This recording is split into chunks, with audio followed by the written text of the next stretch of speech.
এত ভালোভাবে সবাইকে, মানে মানুষ এত ভালোবাসছে ছবিটা, এটাই আমার কাছে পুরাতন যেরকম ভালোবেসেছে, এই ছবিটা আবার একটা অন্য থ্রিল, ওরা ভালোবাসছে। তো আমার এই কথাটা মনে হয় যে ভালোবেসে সিনেমাটা দেখলে সেটা আমাদের কাছে অনেক বড় পাওয়া। একটা সিনেমা দেখলাম, দেখে বেরিয়ে গেলাম সেটা না, ভালোবেসে দেখছে, সাসপেন্স এনজয় করছে, বলছে এরকম একটা আবার পার্ট 2 কখন হবে, কাহানির মতো একটা ছবি দেখতে চাই, এরকম একটা ছবি।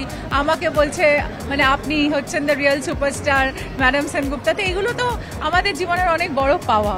মানে হ্যাঁ, পালসটা দারুণ। যে কোনো হলে আজকে অনেকগুলো হল ভিজিট করলাম, সবেতেই হাউসফুল বা 90% ফুল। তো আমার মনে হয় যে এটা আমাদের কাছে বিরাট পাওয়া, যখন আমরা হল ভর্তি অডিয়েন্স দেখি, এর থেকে আনন্দ আমার এর থেকে বেশি কিছু লাগে না।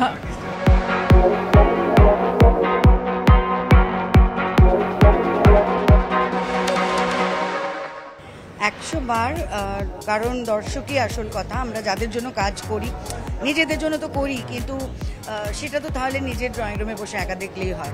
আসলে তো দর্শকের জন্যও করি। তা দর্শকের ভালো লাগলে, তাদের এরকম স্বতঃস্ফূর্ত ফিডব্যাক পেলে, তখন আরও পরের কাজটা আরও ভালো করে করার ইচ্ছে আরও বেড়ে যায়, তাগিদটা বেড়ে যায়।